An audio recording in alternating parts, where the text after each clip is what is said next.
Welcome to the Starliner Mission Control in Houston, where teams are preparing for the autonomous undocking and departure of the uncrewed Boeing Starliner spacecraft from the International Space Station. Undocking today is currently planned for 5:04 p.m. Central, 6:04 p.m. Eastern. I'm Anna Schneider with NASA Communications, and joining me today in Starliner Mission Control is Lauren Brennicke from Boeing Communications. Across the hall in the International Space Station Flight Control Room, we also have NASA's Rob Navius.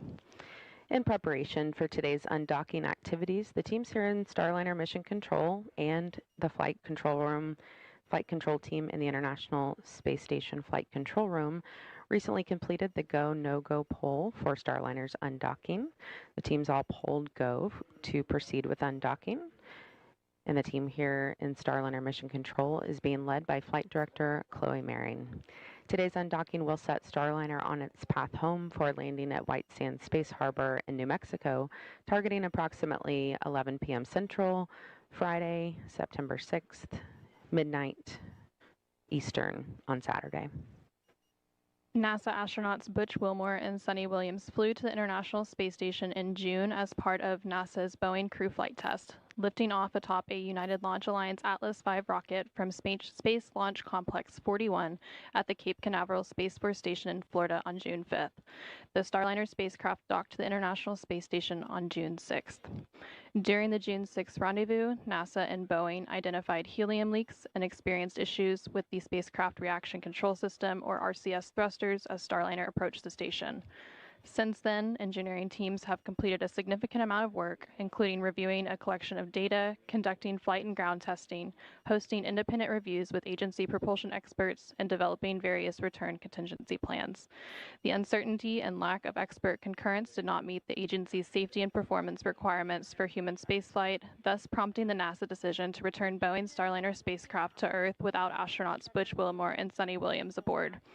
The uncrewed return allows NASA and Boeing to continue gathering testing data on Starliner during its upcoming flight home, while also not accepting more risk than is necessary for its crew. Wilmore and Williams will continue their work formally as part of the Expedition 71 and 72 crew through February of 2025.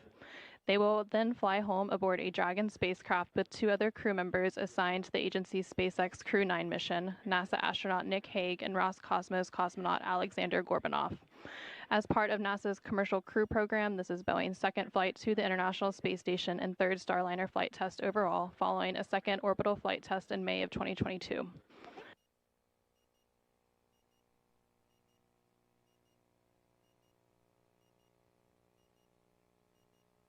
Yesterday, the hatches were closed between Starliner and the International Space Station. There are three hatches that separate the inside of Starliner from the orbiting laboratory: the Starliner hatch and the APAS hatch and Node 2 forward hatch on the station side. Following hatch closure, teams worked through steps to depressurize the vestibule, which is the area between the station hatch and Starliner hatch that were exposed to the vacuum of space prior to docking. Shortly after the go, no-go poll earlier today, where the joint teams here in the Starliner Mission Control and the International Space Station Mission Control polled go for undocking, NASA astronaut Suni Williams called down to the flight control team on Space to Ground to share some words with the team before Starliner's departure later today. We'll go ahead and replay that exchange for you now. Station Houston, Space to Ground 2 for Starliner undock status. Go ahead, we're with you. Hey, Suni, both the Starliner and ISS flight control teams have pulled go for undock at this time. The expected undock time is 22:04. Okay, copy, 22:04. Hey, we're just looking at the flight control roster and wow, it is the all-star team. You guys, it is the time to bring Calypso home. You have got this. We have your backs, and you've got this. Bring her back to Earth. Good luck. Suni and Butch, this is Chloe. Just on behalf of the entire MO team, and I know the other flight control teams around the building, we thank you for your endless support over the years. We've enjoyed every training event and every meeting. We remember every setback and every revelation with you. The teams on the ground have worked countless hours over the last few weeks, months, and for a group of us, years, to bring Calypso back, and we're ready to do that today. We wish you the best of luck in your increment, and sunny. I will make sure the right people have your coming home song ready to play on Space to Ground when it's time for you guys to come home. Good luck and thank you. Wonderful comments, Flight. We appreciate that, and we agree. Many years of great enjoyment, simming together, playing together, and being involved with each other's lives, and it's been special. Bring it home. Cappy, thank you, and have a good evening.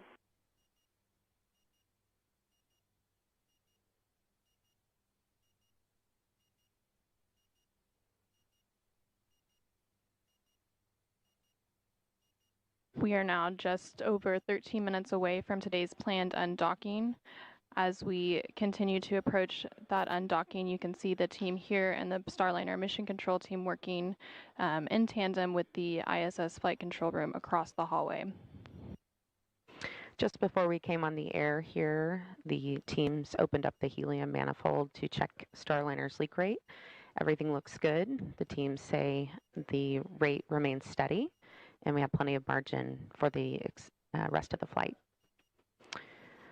So let's talk a little bit about what is coming up. At around 5:02 p.m. Central, 6:02 Eastern, we are going to be listening for the authority to proceed for undocking. After the ATP, or authority to proceed, is issued for undocking, the hooks on the NASA docking system will begin to open. There are 12 hooks that seal the surfaces between the docking system and the ISS International Docking Adapter, or the IDA. Once all of those hooks are open, springs on Starliner's docking ring will push the spacecraft away from the space station. So again, we're expecting that undocking at 5:04 p.m. Central, 6:04 Eastern. And then just a few seconds later, at about 5 meters out, our first separation burn. Starliner's thrusters will complete 2 short firings to gradually increase the separation speed to help the spacecraft carefully move away from the orbiting laboratory. The command given to Starliner will be to back straight away to the 200-meter mark, but then a few seconds later, a second command will be given before it gets too far to change that path and head up higher than station. These 12 pre-planned burns will be performed with Starliner's forward-facing reaction control system, or RCS thrusters, which have been performing nominally during this flight. Starliner will then begin a breakout burn, which will take the spacecraft forward and above the station. During this burn sequence, Starliner's thrusters will perform a series of 12 short firings. This entire sequence will take about 5 minutes to complete and will allow Starliner to quickly break out to outside of the approach ellipsoid, or AE. About 4 minutes into this burn sequence, Starliner will exit the keep-out sphere, or KOS. The keep-out sphere is an imaginary 200-meter sphere centered on the space station. Once outside the keep-out sphere, vehicles must provide a 4-orbit safe free drift trajectory. Around 5:10 p.m. Central, that automated breakout sequence will be completed. And then just 15 minutes later, we will be out of the approach ellipsoid. The approach ellipsoid is in the same family as the keep-out sphere, but this time it is an imaginary 3-dimensional ellipsoid around the space station. Vehicles outside the approach ellipsoid have to be on what we call a 24-hour safe free drift trajectory, and that means the spacecraft would not cross over that imaginary line for at least 24 hours, even if it lost all maneuvering capabilities. Once outside the approach ellipsoid, joint operations between the Starliner Mission Control and International Space Station Flight Control Room will conclude, and Starliner will be on a path back to Earth.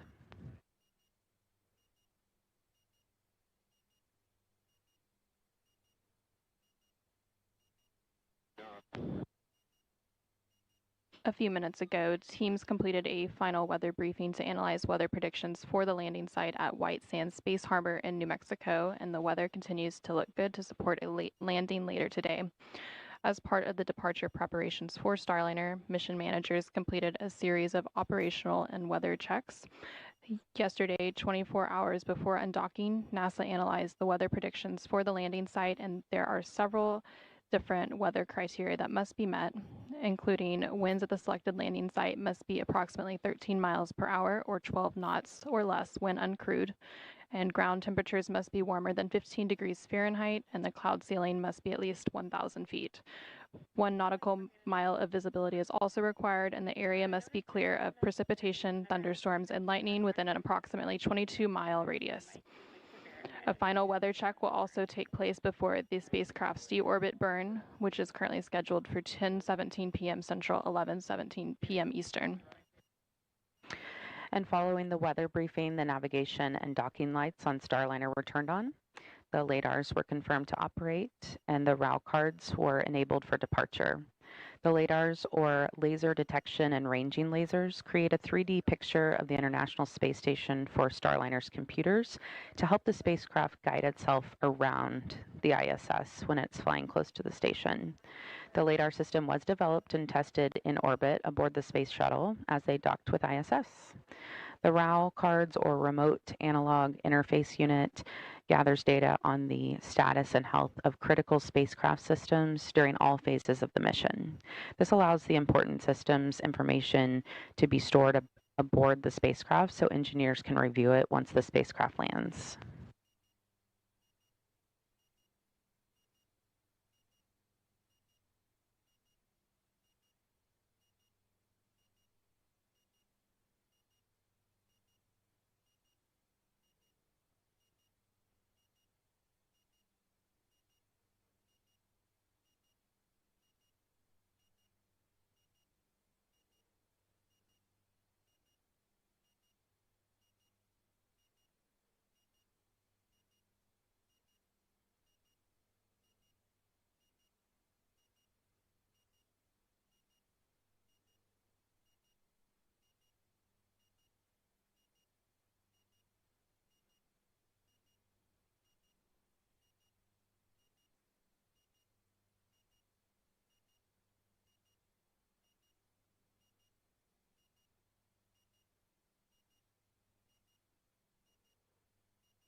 We're now just over 6 minutes away from the planned undocking at 5:04 p.m. Central. As we continue to stand by for Starliner's departure from the International Space Station, I'll hand it over to NASA's Rob Navius for an update from the International Space Station Flight Control Room.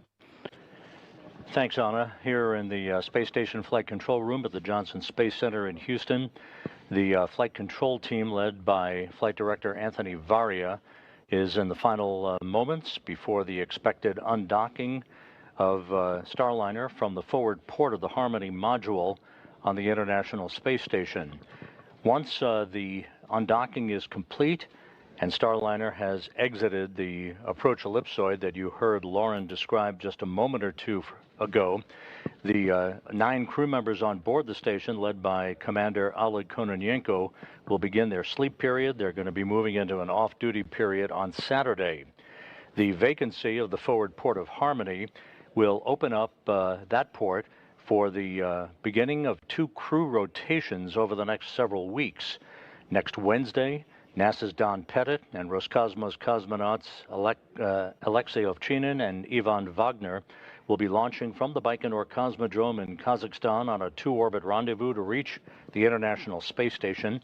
That will swell the station's population to 12 and begin an 11-day handover with NASA astronaut Tracy Dyson and Kononenko and Nikolai Chub, who will be departing the station on September 23rd. A day later, if everything goes as planned, NASA's Nick Hague and Roscosmos cosmonaut Alexander Gorbanov will be launching from the Cape Canaveral Space Force Station on the SpaceX Crew Dragon Freedom.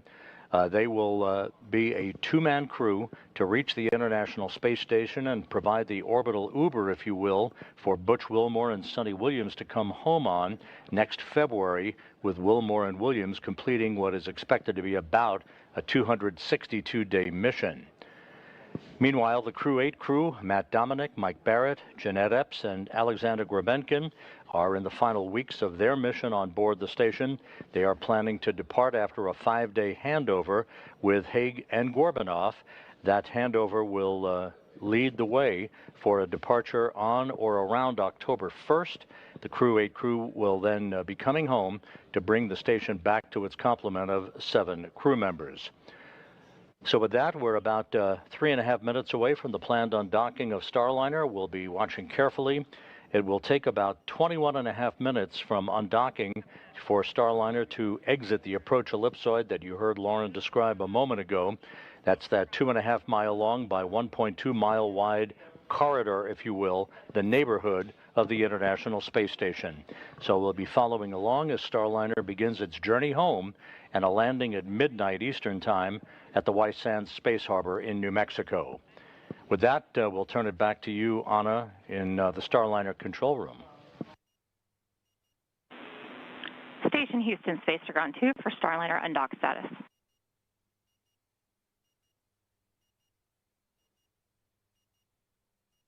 Go ahead. ISS and Starliner flight control teams remain go for an on-time undock at 2204. Please perform 1.106 cruise CST 100 approach and departure monitoring steps 2.2 and 2.3. Verbally call Houston when physical step is confirmed. Be advised that NDS hook motors are driving. Space-to-space comm may be ready.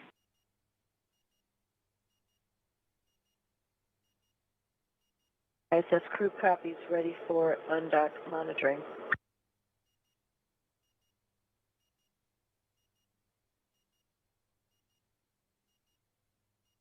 Thank you, Rob. And we just heard some conversation between the crew on the International Space Station and the teams here in the Starliner Mission Control, confirming that we are continuing to be go for an undock in just under 2 minutes from now at 5:04 p.m. Central, 6:04 p.m. Eastern. We are standing by for the command of the undock ATP or authority to proceed.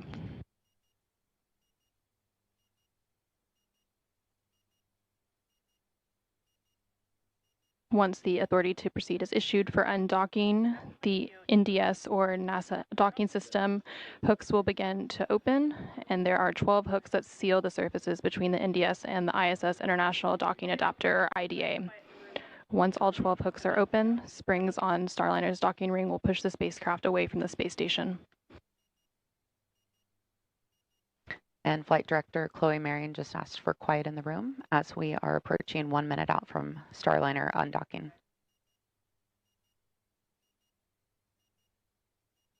And we just heard confirmation that the umbilicals are retracting and hooks are beginning to drive.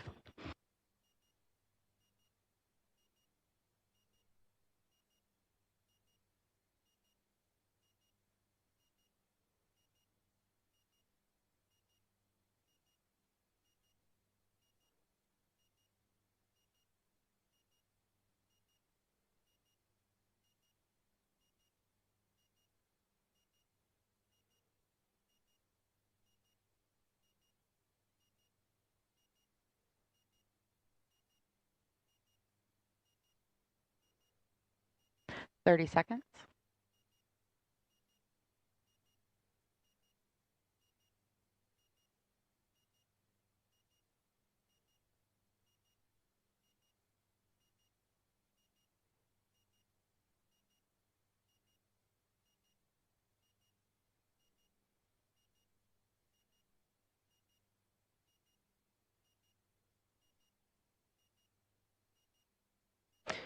Separation confirmed. Starliner is now backing away from station and starting its return to Earth.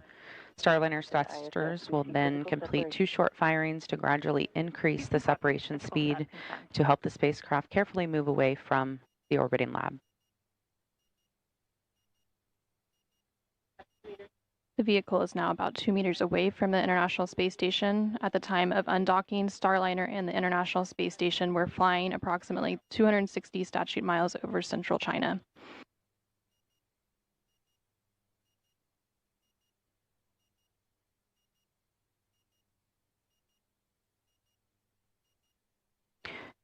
Starliner will be beginning a breakout burn soon, which will take the spacecraft forward and above station. During this burn sequence, Starliner's thrusters will perform a series of 12 short firings. The entire sequence takes about 5 minutes to complete and allows Starliner to quickly break out to outside the approach ellipsoid, or AE. And about 4 minutes into the burn sequence, Starliner will exit the keep out sphere, or the KOS.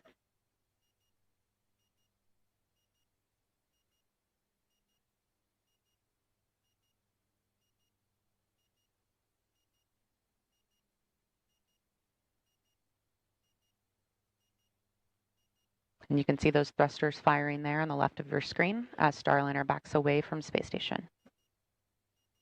And we are now just at 35 meters away from the International Space Station. We saw a good first burn.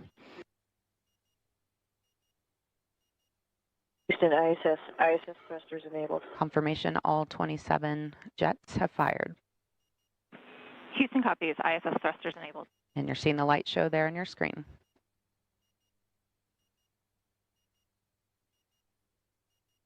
And the first 3 of the 12 firings have completed, and there's about a 100-second pause until the 4th burn.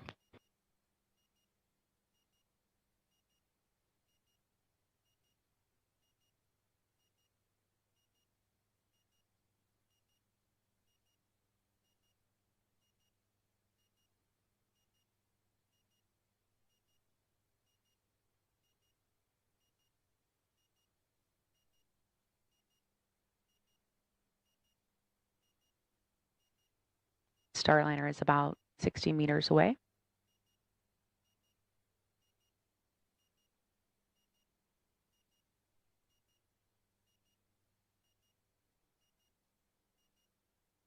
And flight controllers are reporting good attitude and good control. We are standing by for the 4th of the 12 burns in the series of firings as part of the breakout burn. As a reminder, the entire sequence will take about 5 minutes to complete. About 4 minutes into the sequence, Starliner will cross what is known as the keep out sphere. The keep out sphere is an imaginary 200-meter sphere centered on the space station. We are 15 seconds away from the 4th burn in the series of 12.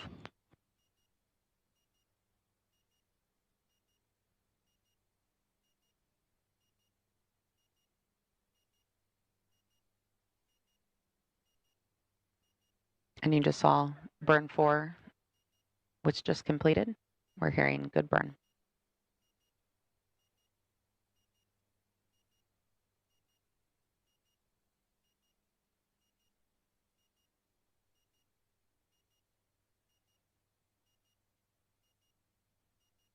And the 5th burn in that sequence of 12 just completed, and it was a good burn.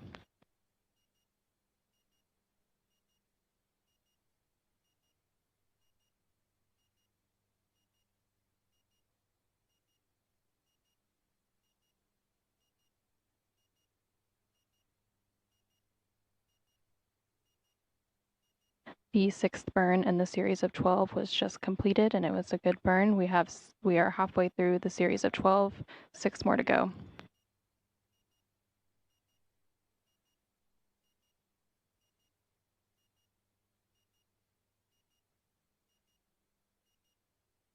You might be able to see some of those lights on the front of Starliner, a red and a green and a white. Those indicate the different sides of Starliner, and they're used by the ISS crew to watch Starliner move away from the ISS along the undocking axis. And we just heard good confirmation of both burns 7 and 8 completed. Starliner undocked approximately 5 minutes ago and has just a handful of short firings left in its breakout burn, and it is now about 150 meters away from the International Space Station. And we heard confirmation of a good burn 9, 3 more to go.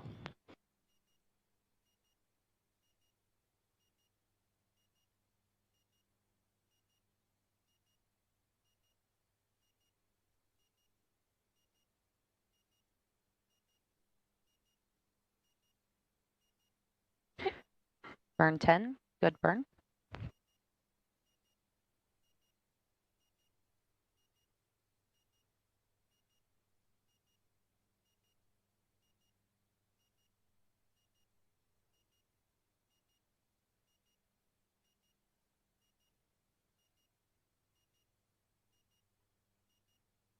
We have one more burn to go, but they have confirmed that Starliner has crossed the Keep Out Sphere, or the KOS, which is an imaginary 200-meter sphere centered on the International Space Station that helps flight controllers here on the ground monitor the arrival and departure of visiting vehicles. Station Houston, Space to Ground 2, Starliner has exited the Keep Out Sphere.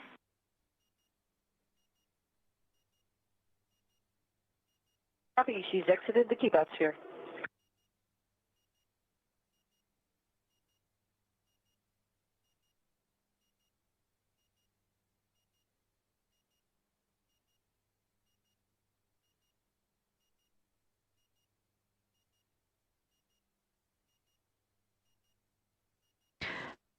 A reminder, this automated breakout sequence was chosen to use Starliner's forward thrusters, which have remained nominal during this flight. And we heard confirmation that all 12 burns in this series of breakout burn firings have completed, and they were all good burns. Starliner has crossed the Keep Out Sphere.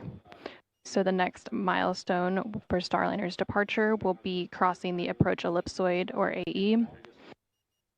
The AE is another invisible shape monitored by the flight control team, measuring 4 kilometers by 2 kilometers by 2 kilometers. Starliner is scheduled to cross the approach ellipsoid in about 10 minutes. Vehicles outside the AE have to be on what we call a 24-hour safe free drift trajectory, which means the spacecraft would not cross into the approach ellipsoid for at least 24 hours, even if it lost all maneuvering capabilities. Once outside the approach ellipsoid, joint operations between Starliner Mission Control and the International Space Station Flight Control Room will conclude, and Starliner will be on a path back to Earth.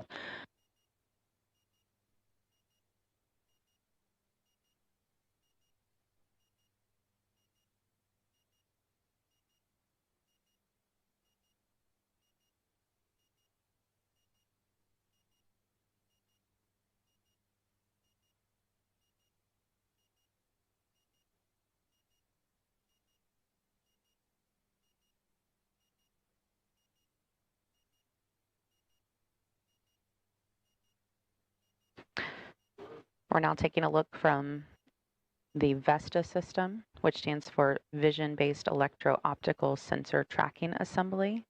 It's a bit of a mouthful, so we like to call it VESTA. And this is a look from Starliner back at the International Space Station. The system is really the eyes of Starliner. It's able to pick up on features on the outside of station, like handrails and reflectors. You can see some of that on your screen there in the outlines. And it's the way to assess Starliner's position and attitude. It also gives the ground teams a very accurate look at Starliner's location relative to the station. So earlier we were taking a look from the station back at Starliner. Now we're looking from Starliner back at station.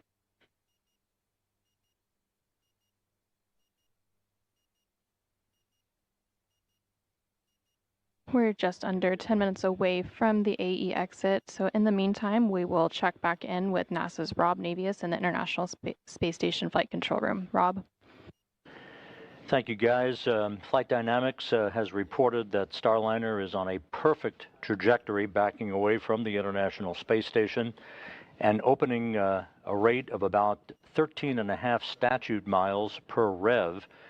At the time of the deorbit burn, at 10:17 and 13 seconds p.m. Central Time later this evening, the vehicle will be about 56 statute miles away from the International Space Station. That deorbit burn, by the way, will be a 59-second burn to slow Starliner down by 129.9 meters per second, a 4 OMAX burn. OMAX, the acronym for the Orbital Maneuvering and Attitude Control System, thrusters and jets on the Starliner spacecraft that will enable Starliner to begin to drop out of orbit for its intended southwest to northeast trajectory across the Pacific Ocean, across Baja California, and heading towards its landing at the White Sands Space Harbor in New Mexico. With the forward port of Harmony now vacant, that sets the stage, as I mentioned a few minutes ago, for the start of a couple of crew rotations that are coming up. Down at the Baikonur Cosmodrome in Kazakhstan, Don Pettit of NASA and Roscosmos cosmonauts Alexei Ovchinin and Ivan Wagner and their backups are in the final stages of their preparations for launch next Wednesday. Their Soyuz 2.1A booster and the Soyuz MS-26 spacecraft that they will ride to orbit. That vehicle will roll out to the launch pad in Baikonur on Sunday, and then final preparations will lead them to a launch next Wednesday at 11:23 a.m. Central Time, heading for a two-orbit, 3-hour, 10-minute journey to dock to the International Space Station's Rassvet module. Now, that forward port on Harmony that was just vacated by Starliner's departure will be the port of call for NASA astronaut Nick Hague and Roscosmos cosmonaut Alexander Gorbanov, and their launch no earlier than September 24th on the SpaceX Dragon Freedom spacecraft off of Launch Complex 40 at the Cape Canaveral Space Force Station. That will be about a 30-hour transit for those two crew members to reach the International Space Station and the automated docking to the forward port of Harmony.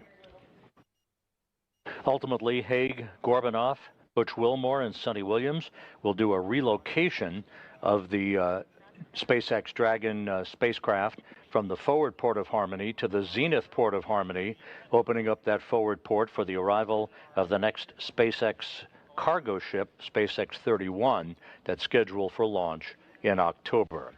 So a lot of activities lying ahead for the space station crew. The crew aboard the International Space Station soon will begin its sleep period and an off-duty day on Saturday, while the activity shifts over to the White Flight Control Room down the hall, as they are in a shift handover right now. Flight Director Rick Henfling will be taking over shortly to supervise entry and landing operations, and the team over there will be monitoring the progress of Starliner as it moves to its deorbit position about 56 statute miles away from the International Space Station. With that, we'll turn it back to the White Ficker and Anna and Lauren.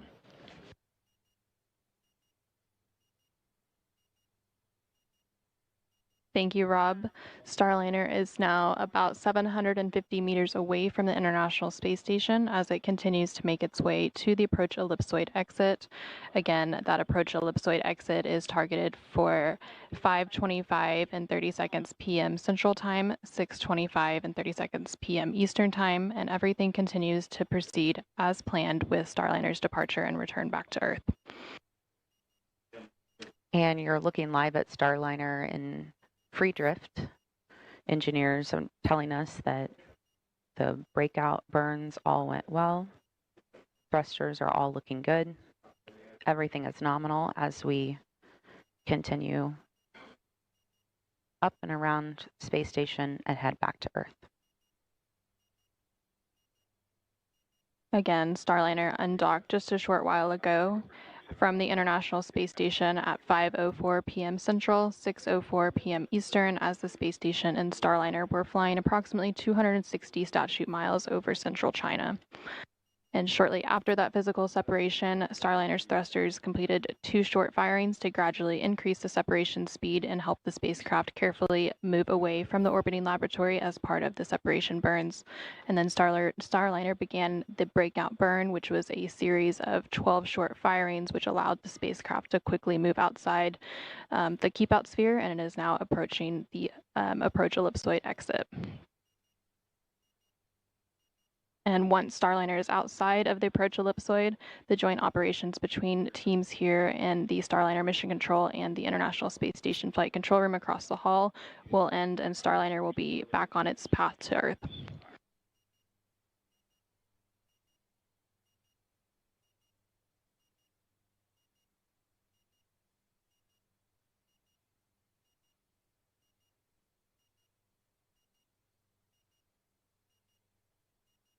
And we are about 6 minutes away from that approach ellipsoid exit, and Starliner is now about 900 meters away from the International Space Station, traveling at a rate of 1.2 meters per second.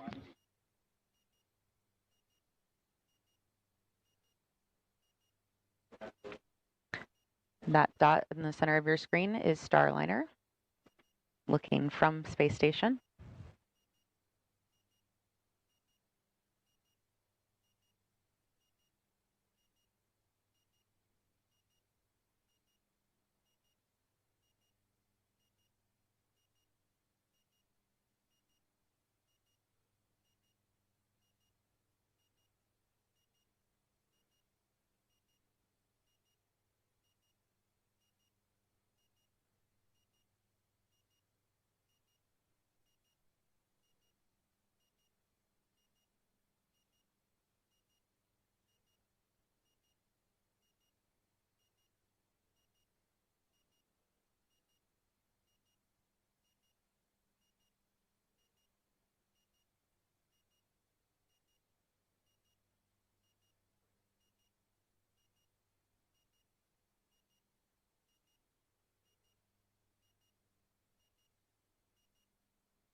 We are now about 5 minutes away from the approach ellipsoid exit. Starliner undocked from the International Space Station about 16 minutes ago at 5:04 p.m. Central, 6:04 p.m. Eastern. Starliner is now just over 1,000 meters away from the International Space Station.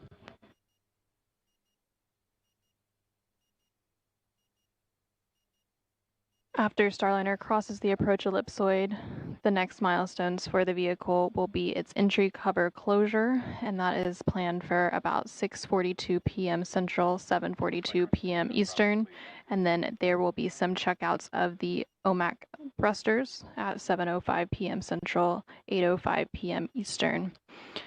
And then after that, we get into the entry and landing coverage, and the go-no-go for the deorbit burn will be at approximately 9:57 p.m. Central, 10:57 p.m.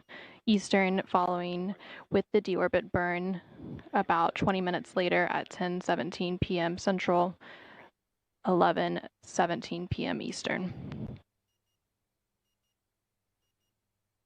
Again, seeing good views of Starliner leaving the International Space Station. It's that distant dot on your screen. The vehicle is now about 1,120 meters away from the International Space Station.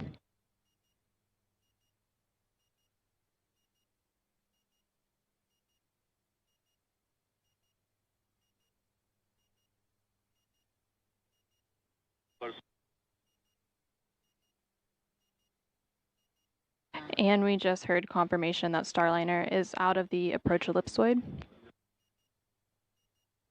The approach ellipsoid is an imaginary three-dimensional ellipsoid around the space station, and vehicles outside of the approach ellipsoid have to be on what we call a 24-hour safe free drift trajectory, which means the spacecraft would not cross into the approach ellipsoid for at least 24 hours, even if it lost all maneuvering capabilities.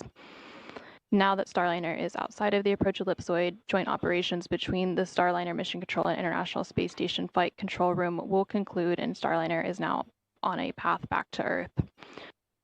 So once again, Starliner undocked from the International Space Station at 5:04 p.m. Central, 6:04 p.m. Eastern, as the space station was flying 260 statute miles over central China. Shortly after physical separation, Starliner's thrusters completed 2 short firings to gradually increase the separation speed to help the spacecraft carefully move away from the orbiting laboratory. Starliner then began the breakout burn, and Starliner's smaller jets performed a series of 12 short burns to allow the spacecraft to quickly move outside the approach ellipsoid. Starliner again crossed the approach ellipsoid moments ago and is now on its journey home. The next milestones for Starliner ahead of its deorbit burn targeted for 10:17 p.m. include crossing the entry cover, closing the entry cover, and conducting checkouts of the OMACs, or the orbital maneuvering and attitude control thrusters. Those are the bigger jets on Starliner.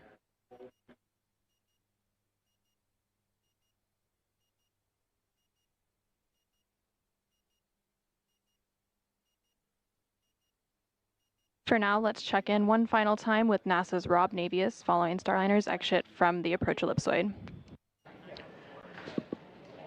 Thank you, guys. Here in the Space Station Flight Control Room, Flight Director Anthony Varia and his team will be remaining on console throughout the course of the evening, keeping a watchful eye on things. Space to ground 2 for Starliner status.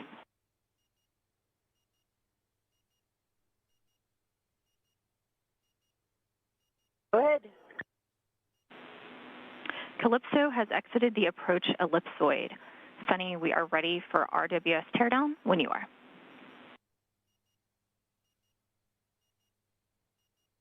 Okay, she's on her way home. Congratulations to the undocked team, and we'll be tearing down the RWS. Copies, thanks. Spacecraft communicators are here in the station flight control room talking to Sunny Williams, International Space Station. The Starliner is perfect trajectory, moving well away from the International Space Station for its deorbit burn at 10:17 and 13 seconds p.m. this evening. Once again, that'll be a 59-second burn of the 4 orbital maneuvering and attitude control system jets on the Starliner spacecraft to slow Starliner down by 129.9 meters per second, allowing it to drop out of orbit to begin its descent back into the Earth's atmosphere, and a landing just about midnight Eastern Time, 11 p.m. Central Time, give or take a few seconds, at the White Sands Space Harbor in New Mexico. With that, the space station team will begin to turn its attention to the next major activity. That will be the launch out of the Baikonur Cosmodrome in Kazakhstan on Wednesday of NASA's Don Pettit and Roscosmos cosmonauts Alexei Ovchinin and Ivan Wagner on the Soyuz MS-26 spacecraft that will increase the station's population from 9 to 12, and the beginning of a busy several weeks of crew rotations on the International Space Station, leading to the start of Expedition 72. So with that, we're going to call it a day here in the Space Station Flight Control Room. Turn it back to you guys in the white Flight Control Room down the hall. All right, thank you very much, Rob. Starliner is now on its way back home to Earth and has about a 6-hour journey ahead of landing. We are targeting again around 11 o'clock Central, midnight Eastern for that landing at White Sands Space Harbor in New Mexico. We will resume live coverage of Starliner's deorbit entry and landing beginning at 9:50 p.m. Central, 10:50 p.m. Eastern. Until then, thank you for joining us for Starliner's undocking and departure from the International Space Station. This is Mission Control Houston.